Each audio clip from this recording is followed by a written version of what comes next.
Alright, tonight we're gonna read Magic Treehouse number 14. Day of the Dragon King by Mary Pope Osborne. What country you think they're going? In the ancient? What country? Egypt. No, China. There's no Dragon King in Egypt. Might be. Okay.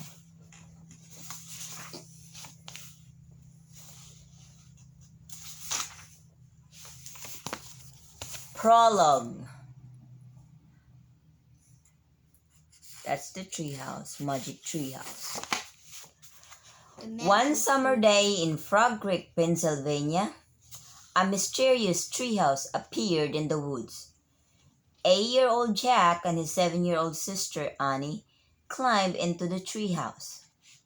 They found that it was filled with books. Jack and Annie soon discovered that the treehouse was magic. It could take them to the places in the books. All they had to do was point to a picture and wish to go there. Along the way, they discovered that the treehouse belongs to Morgan Le Fay.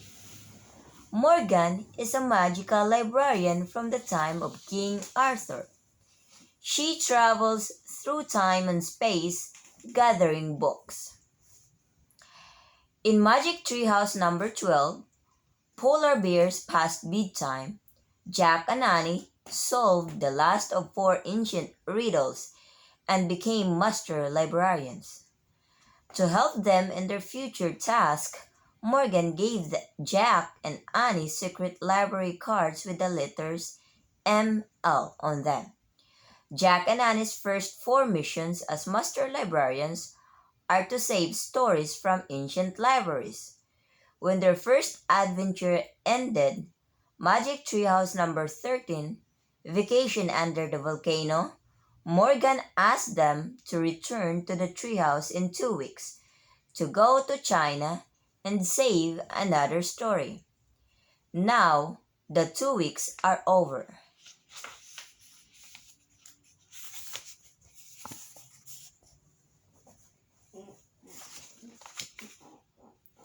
Chapter 1. The Bamboo Book. Annie peeked into Jack's room. "Ready to go to China?" she asked. Jack took a deep breath. "Sure," he answered. "Bring your secret library card," Annie said. "I have mine in my pocket." "Yep," said Jack. He opened his top drawer and took out a thin wooden card. The letters ML on it shimmered in the light. Jack dropped the card into his backpack. Then he threw in his notebook and a pencil. "Let's go," said Annie. Jack pulled on his pack and followed her. "What are we in for today?" he wondered. "Bye, Mom," said Annie as they passed their mom in the kitchen. "Where are you going?" she asked. "China," said Annie. "Great," said their mom. She winked at them. "Have fun." "Fun?" thought Jack. He was afraid that fun wasn't quite the right word. "Just wish us luck," he said as he and Annie headed out the front door. "Good luck," their mother called. "If only she knew we aren't pretending," Jack whispered to Annie. "Yeah," said Annie, grinning. Outside, the sun shone brightly. Birds sang. Crickets chirped. Jack and Annie walked up the street toward the Frog Creek woods. "I wonder if the weather will be this nice in China," Annie said. "I don't know. Remember, Morgan said this would be a very scary adventure," said Jack. "They're always scary," said Annie. "But we always meet animals who help us, or people." "True," said Jack. "I bet we meet someone great today," said Annie. Jack smiled. He was starting to feel excited now instead of scared. "Let's hurry," he said. They ran into the Frog Creek woods. They slipped between the tall trees until they came to a huge oak. "Hello?"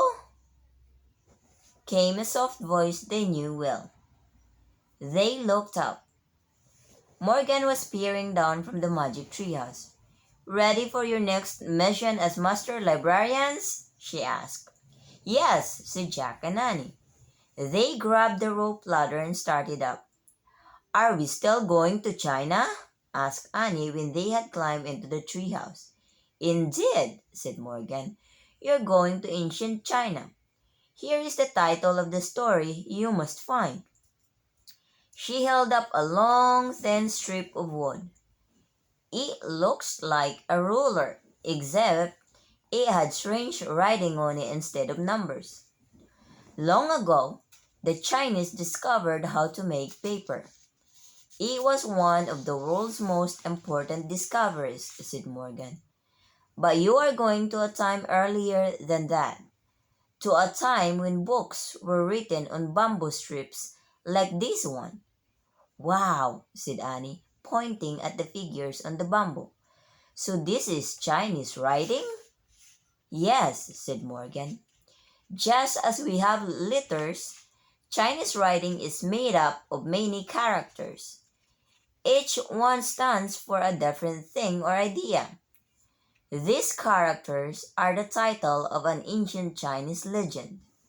You must find the first writing of the legend before the Imperial Library is destroyed." "Hurry, let's go," said Annie. "Wait, we need a research book," said Jack. "Yes, you do," said Morgan. From the folds of her robe, she pulled out a book. On the cover was the title, "The Time of the First Emperor." Morgan handed the book to Jack. "This research book will guide you," she said. "But remember, in your darkest hour, only the old legend can save you." "But we have to find it first," said Annie. "Exactly," said Morgan. She handed Jack the bamboo strip, and he slipped it into his pack. Jack pushed his glasses into place, then pointed at the cover of the research book. "I wish we could go there," he said. The wind started to blow. The treehouse started to spin. It spun faster and faster. Then everything was still, absolutely still. Chapter 2. The Cowherd. "Oh, wow," Annie said. "These clothes feel so soft, and look, I have a pocket for my secret library card." Jack opened his eyes. Their clothes had magically changed. They no longer wore jeans, t-shirts, and sneakers. Instead, they had on baggy pants, loose shirts, straw shoes, and round hats.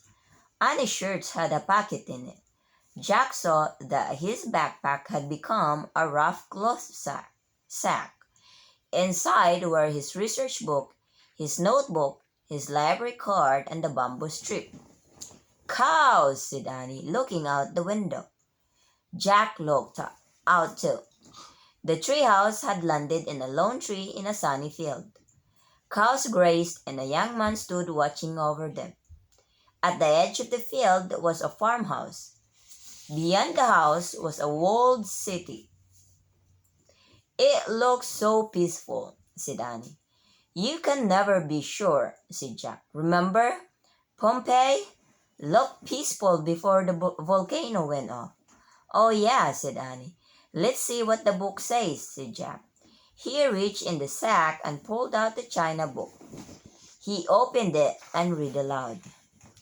"Over 2,000 years ago, China was ruled by its first emperor. Because he chose the dragon to be his symbol, he was called the Dragon King." Mom, why do they have hats on? That's what they wear in China.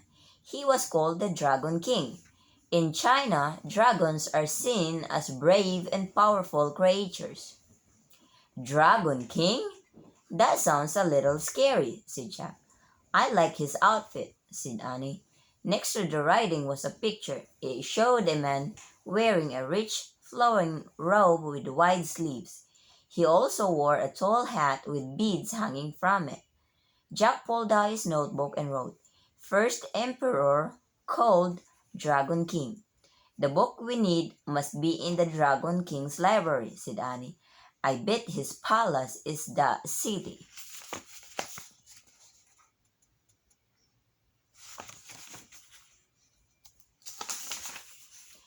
Jack looked up. "Right," he said, "and that's how to get there." He pointed across the field to a dirt road that led to the walled city. "Good plan," said Annie.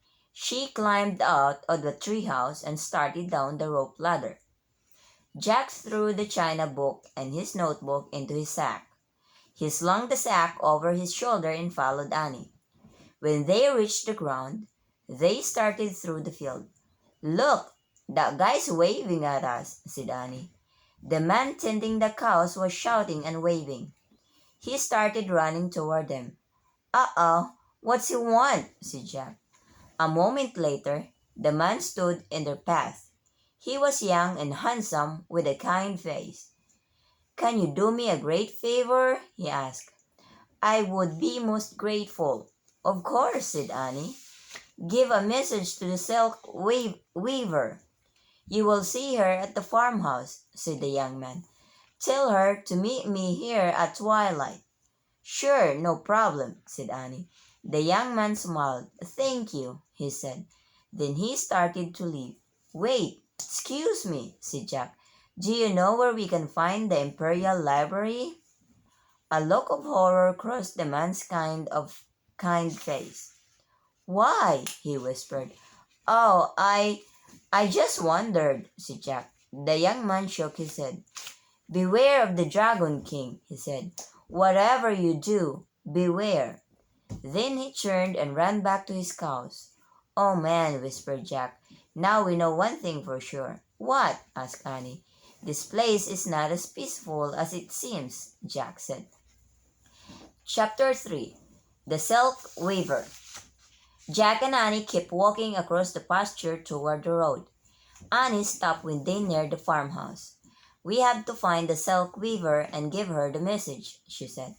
"Let's do that on our way back," said Jack. "I'm worried about finding the Imperial Library." "What if we don't have time?" said Annie. "We promised and he was so nice."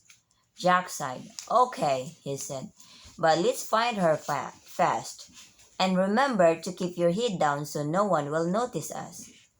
Jack and Annie bowed their heads as they headed toward the house. As they got closer, Jack peeked out from under his hat. An ox pulled a cart filled with hay. Men hoed the ground. Women pushed wheelbarrows piled high with grain. "There," said Annie. She pointed on an open porch where a young woman was weaving cloth on a loom. "That must be her." Annie ran to the silk weaver. Jack looked around to see if anyone was watching. Luckily, all the farm workers seemed too busy to notice anything. Still looking around carefully, Jack walked toward the porch. Annie was already talking to the silk weaver. "What did he say?" the young woman asked. Her voice was soft but strong. Her dark eyes glowed with happiness. "He said you should meet him in the field at twilight," said Annie. "He's so handsome." "Yes, he is." The silk weaver gave Annie a shy smile. Then she reached down to a basket near her loom and picked up a ball of yellow thread.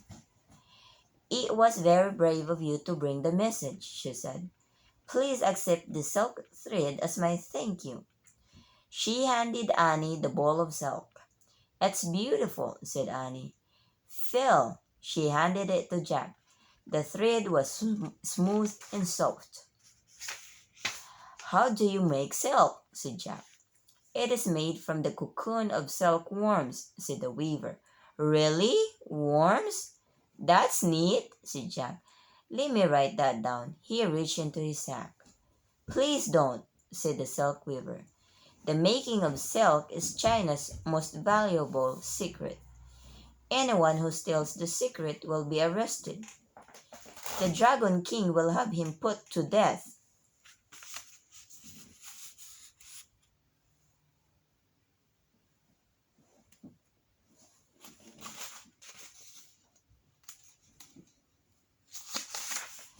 Oops, said Jack. He dropped the ball of silk into his sack.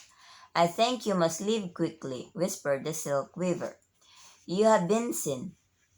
Jack looked over his shoulder. A man was pointing at them. Let's go, he said. Bye, said Annie. Good luck on your date. Thank you, the silk weaver said.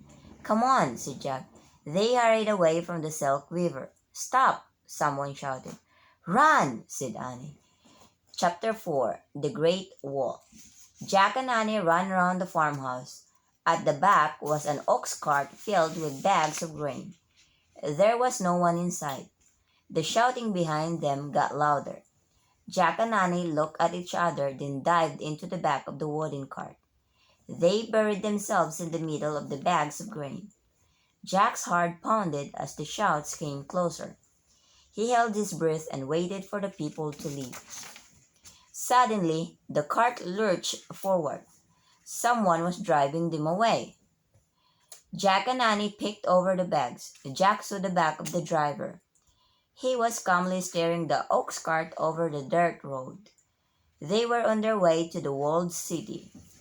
Jack and Annie ducked down again.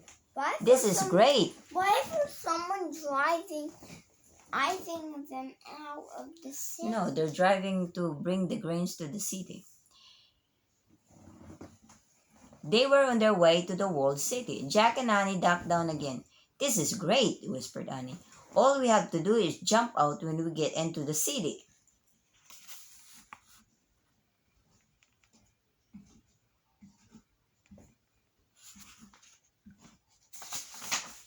Yep, Jack said softly.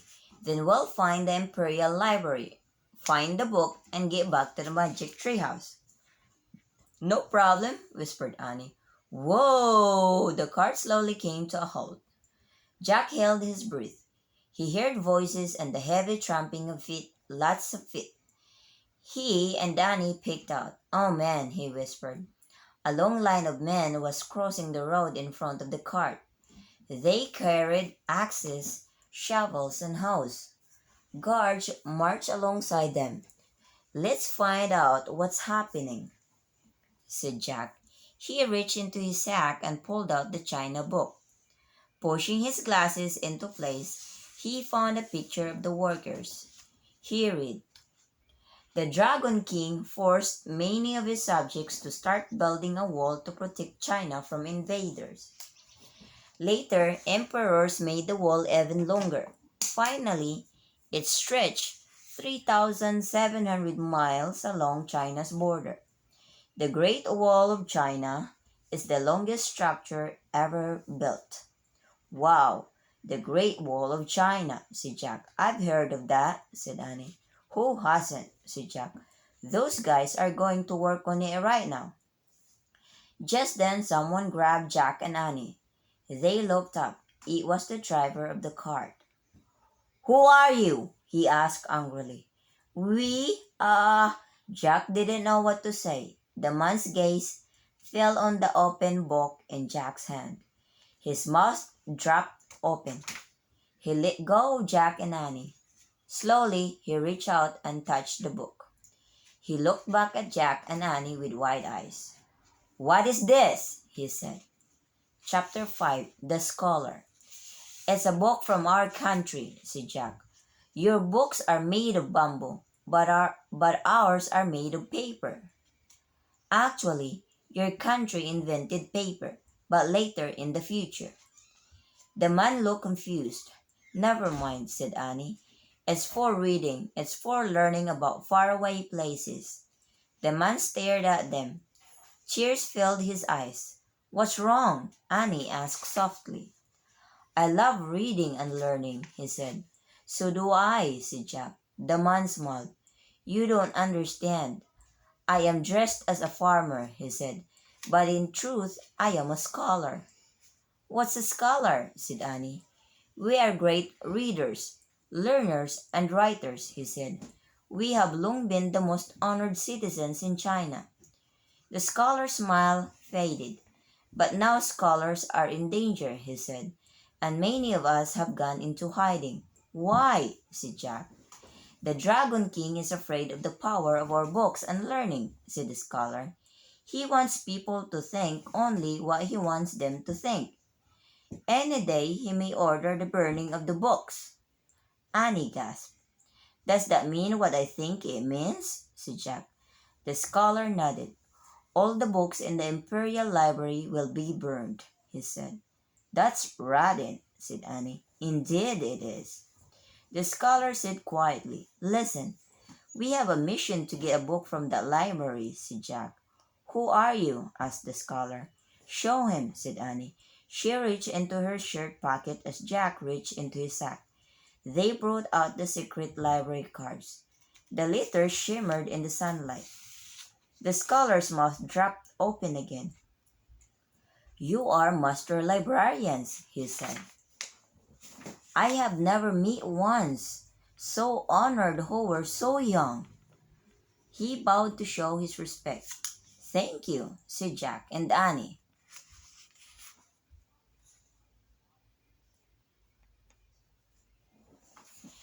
They bowed back to him. How can I help you? Asked the scholar. We need to go to the Imperial Library and find this book, said Jack. He held out Morgan's bamboo strip to the scholar. We will go to the Imperial Library, said the scholar. As for the story, I know it will. It is a true one, written not long ago. But I warn you, we will be in great danger. We know, said Annie. The scholar smiled. I am happy to be doing something I believe in again, said the scholar. Let us go.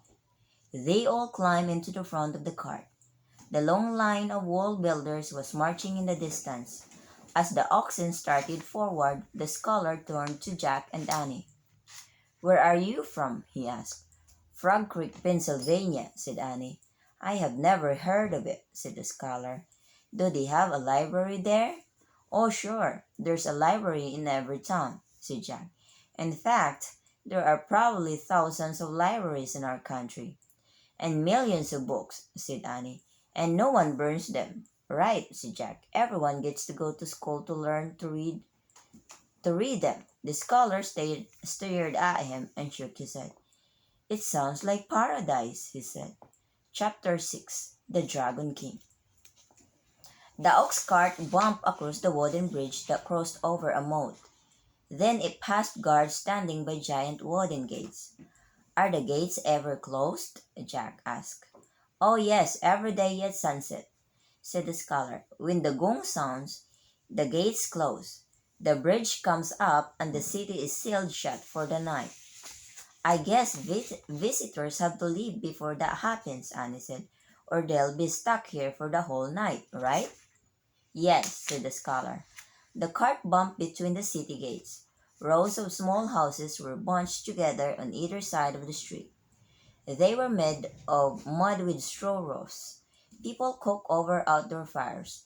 They washed their clothes in wooden tubs. As the ox cart bumped along, the houses got larger. These were made of painted wood and pottery tiles. They all had curved roofs. Why are those roofs like that? Asked Jack. To keep away the bad spirits, said the scholar. How do they do that? Said Annie. The spirits can only travel in straight lines, said the scholar. Wow, whispered Annie. The cart went by some open tea shops. Then it passed a large market square filled with stalls and shoppers. People were buying and selling fish, chickens, firewood, wagons, whales, silk cloth, furs, and jade jewelry. Some people were lined up at a stall filled with tiny cages.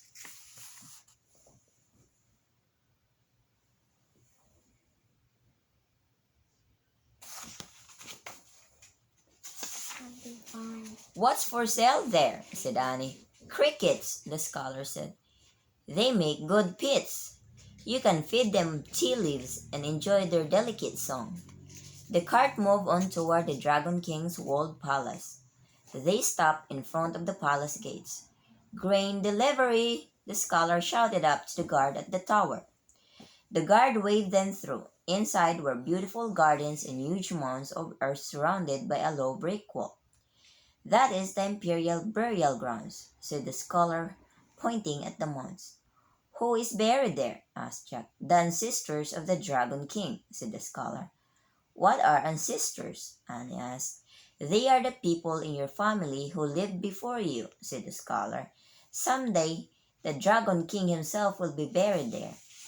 300,000 workers have been building his burial tomb. Oh man, said Jack. He looked over his shoulder at the burial grounds. He wondered why it took so many workers to build the tomb. No, said the scholar. Jack rolled around. What's wrong? He asked. The scholar pointed at the palace courtyard. A dark cloud of smoke was rising into the sky. Fire, said the scholar. The books, said Jack. Hurry, said Annie. The scholar snapped the reins. The oxen trotted up the stone path. When the cart rolled into the courtyard, soldiers were everywhere. Some threw wood on a huge bonfire. Others were carrying bamboo strips down the step stairs that led from the palace. Are those books? Asked Jack. Yes, the strips are tied together into different bundles, moaned the scholar. Each bundle is a book. Look, said Annie, pointing to the palace entrance. Stepping outside was a man in a rich flowing robe and a tall hat. Jack knew him at once. The Dragon King! Chapter 7. The Burning of the Books. The Dragon King watched the bonfire as it blazed toward the sky. Around the fire the air was thick and wavy. Bamboo books were stacked beside the fire, waiting to be burned. Hurry, said the scholar. They jumped down from the cart and joined the crowd by the bonfire. The Dragon King shouted to the soldiers. They began throwing the books into the fire. The bamboo crackled as it burned. Stop! Cried Annie. Jack grabbed her. Quiet, he said. Annie pulled away. Stop! She shouted. But her voice was lost in the noise of the roaring fire. There's your story, said the scholar. He pointed to a bamboo book that had fallen off a waiting stack. I'll get it, said Annie. She dashed over to the book. Annie! Cried Jack, but she had already snatched up the bundle of bamboo strip and was charging back to them. Got it! Quick! Put it in your sack, she said. Jack put the bundle of bamboo strips in the sack. Then he looked around fearfully. He gasped. The Dragon King was glaring at them. Then he headed their way. Seize them! The Dragon King shouted. Oh no. Run through the burial grounds, the scholar said to Jack and Annie. The soldiers will be afraid to follow. They fear the spirits of the ancestors. Thanks, said Jack. Thanks for everything. Good luck, cried Annie. Then she and Jack took off. Soldiers shouted after them. An arrow whizzed by, but Jack and Annie kept running. They ran down the path to the burial grounds. They jumped over the low brick wall and ran between the huge mounds of earth. Suddenly, arrows filled the air around them. The archers were shooting from the tower. Oh no, are they gonna get killed? Look at all those arrows. I can't see. Look at all the arrows. Look, cried Jack. There was a doorway in one of the mounds. Jack and Annie ducked inside. There they were in a long hall lit with oil lamps. It's so quiet, said Annie. She walked down the passageway. Hey, there are some steps here. Don't go any farther, said Jack. Why not, said Annie. We don't know what's down there, said Jack. This is a burial tomb, remember? It's creepy. Let's just take a quick look, said Annie. Maybe it's the way out of here. Jack took a deep breath. You might be right, he said. Okay, but go slow. No, He didn't want to stumble upon a dead body. Annie started down the steps. Jack followed. The lamps led their way as they kept going down and down. Finally, they reached the bottom. Jack blinked. Even though oil lamps glowed everywhere, it was hard to see at first. When Jack's eyes got used to the strange light, his heart nearly stopped. Oh man, he breathed. They were in a room filled with soldiers. Thousands of them. Chapter 8. Are those guys dead? I think so. Chapter 8. The Tomb. Jack and Annie stood frozen. The silent soldiers did too. Finally, Annie spoke. "They're fake," she said. "Fake?" whispered Jack. "They're not real," she said. "They look real," said Jack. Annie walked straight toward the front row of soldiers. Jack held his breath. Annie pulled the soldier's nose. "Fake," she said. "Oh, brother," said Jack. He walked over to the soldier and touched his painted face. It was as hard as stone. "It's amazing," Jack said. Annie nodded. "It's like a museum." She walked down a row between two lines of soldiers. "Wait, this is spooky," said Jack. "What is this place?" He put down his sack and pulled out the china book. He found a picture of the frozen army and read aloud. The Dragon King had 7,000 life-size clay figures made for his burial tomb. The clay was baked and painted. The Dragon King hoped that the clay army would protect him after he died. "It's like the pyramid in ancient Egypt," said Jack. "Remember? The queen was buried with a boat and lots of things to take to the afterlife." He looked around. "Annie, I'm here," she called. She was far down another row. "Come back here," yelled Jack. "No, you come here," said Annie. "It's so cool. All their faces are different." Jack threw the book into his sack. Then he hurried down the road to Annie. "Look," she said. "Just look."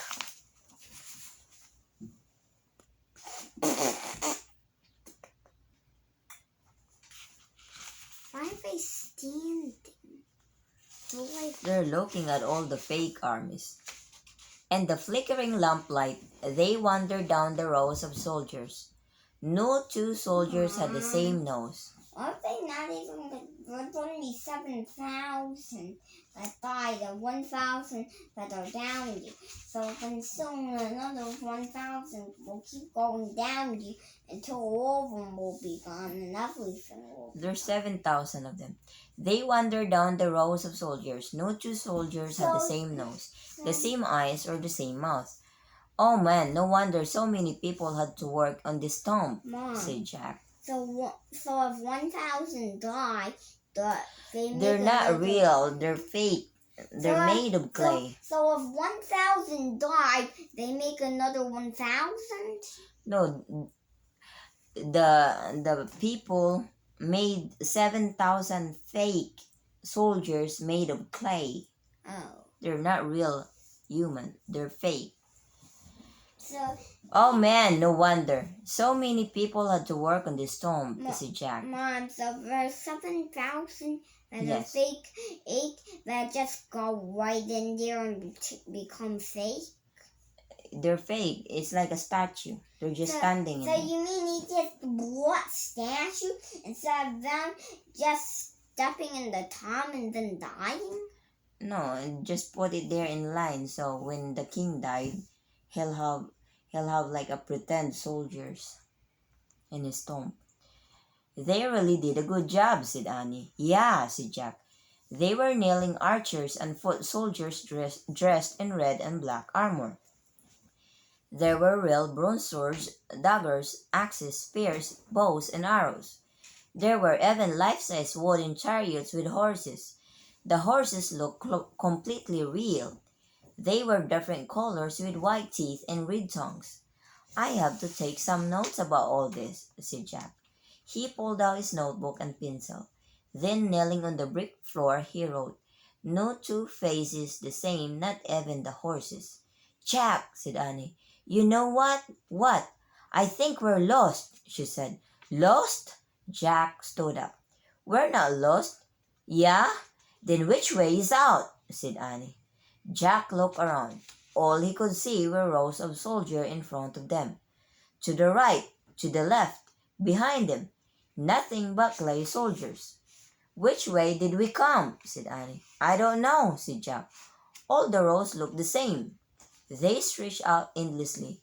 Jack tried not to panic. "I'd better look this up," he said. "Forget it," said Annie. "Morgan said the research book would guide us, but in our darkest hour, only the ancient legend would save us." "Is this our darkest hour?" asked Jack. Annie nodded. "Yeah, It's pretty dark. It does seem to be getting darker in here, thought Jack. The air was getting thicker too. It seemed harder to breathe. Let's ask for help, said Jack. He reached into the sack and pulled out the bamboo book. He held it up and said, Save us. As Jack waited, the tome seemed unbearably quiet. Unbearably quiet. Jack held the book up again.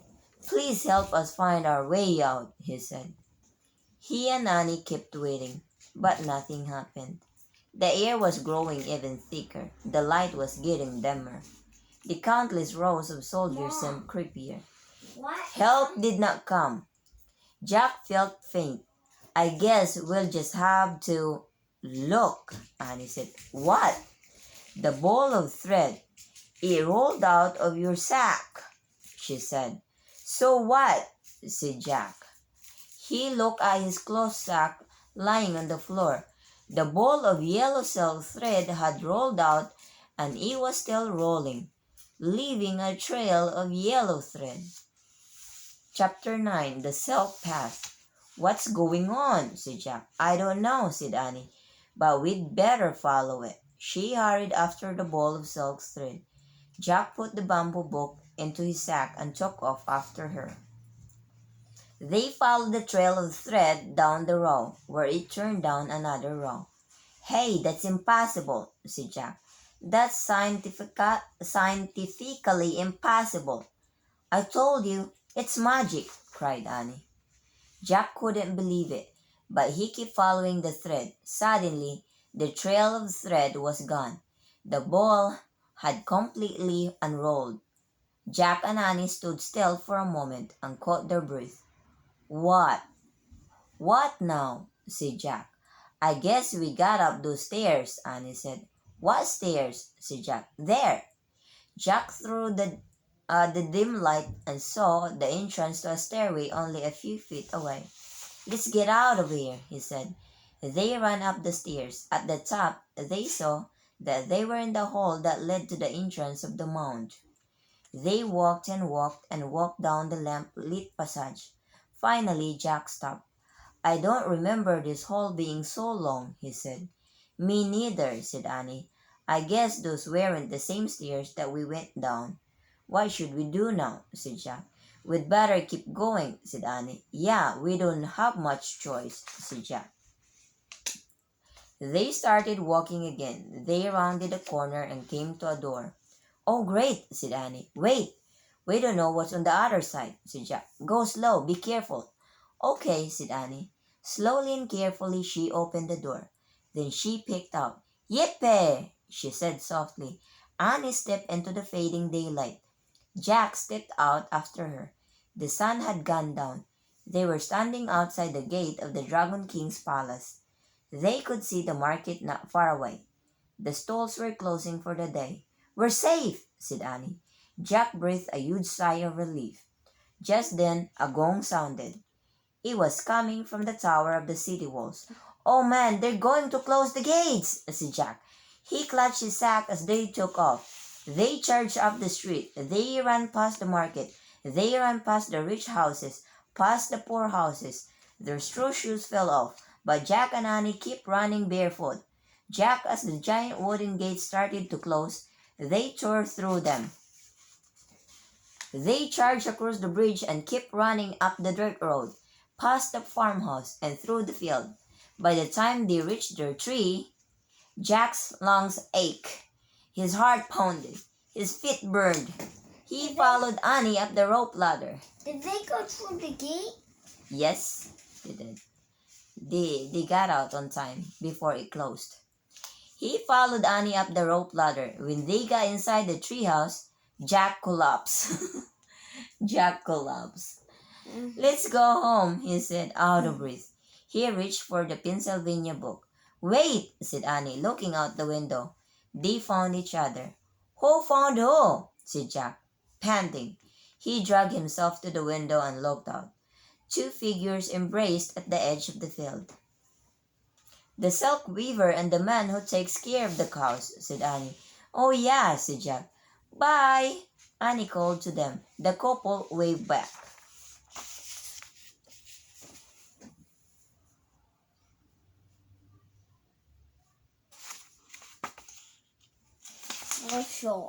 Annie sighed happily. We can leave now, she said. Jack opened the Pennsylvania book and pointed at a picture of the Frog Creek woods. I wish we could go there, he said. The wind started to blow. Jack looked out one last time at the Chinese couple. They seemed to be glowing like stars. The treehouse started to spin. It spun faster and faster. Then everything was still. Absolutely still. Chapter 10. The Ancient Legend. Jack opened his eyes. He was wearing his own clothes and his sneakers. The cloth sack had turned back into his backpack. Welcome home, Master Librarians, said Morgan. She stood in the treehouse smiling at them. Hi, said Annie. We brought you the ancient legend, said Jack. Wonderful, said Morgan. Jack reached into his pack. He took out the china book. Then he pulled out the bamboo book. He handed them to Morgan. What's the legend about? Said Annie. It's called The Silk Weaver and the Cowherd, said Morgan. It's a very famous Chinese tale. Guess what, Morgan? Said Annie. We actually met them. We helped them get together. Oh, did you? Said Morgan. Yes, said Jack. The silk weaver's ball of silk saved us. What does the legend say about them? Asked Annie. It says that long ago they were heavenly beings who lived in the sky, said Morgan. When they came to earth, they fell in love. That's when we met them, said Annie. Yes, I imagine so, said Morgan. The book you brought back tells about their happiness on earth, but I'm afraid a later legend tells us that when they returned to the sky, the king and queen of the sky separated them by a heavenly river called the Milky Way. Oh no, said Annie. They get back together once a year, said Morgan. On that night, birds make a bridge in the sky over the Milky Way. Jack and Annie gazed up at the bright summer sky. Go home now, said Morgan. Come back 2 weeks from today. Next, you're going to find a book in the country of Ireland, over 1,000 years ago. That sounds like fun, said Annie. Morgan frowned. I'm afraid it was a very dangerous time, she said, for Viking raiders often attacked the seacoasts. Vikings? Said Jack. He'd had enough danger to last a long time. Don't worry about it now, said Morgan. Just go home and rest. Jack nodded. I'll try, he said, pulling on his backpack. Bye, said Annie. See you in 2 weeks. Thank you for your help, said Morgan. Anytime, said Annie. They headed down the rope ladder from the ground. They waved to Morgan. Then they started for home. As they got to the edge of the woods, Annie stopped. Listen to the crickets, she said. Jack listened. The cricket chirps sounded louder than usual. Their ancestors lived in the time of the Dragon King, said Annie. Oh, brother, said Jack.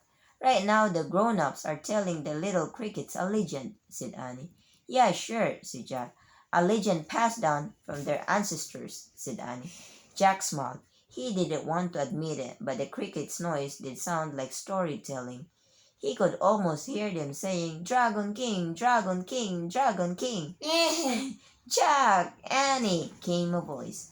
It was their mother calling them. The spell was broken.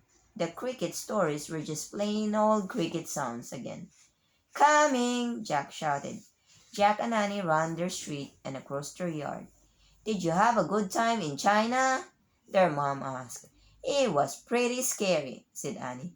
We got lost in a tomb, said Jack, but we were saved by an ancient book. Their mom smiled and shook her head. My books are wonderful, aren't they? She said. Yep, said Jack and Annie, and they followed her inside. The end. Good night. Mom, Yes. I tried to make it go all week so we could stay up. I know.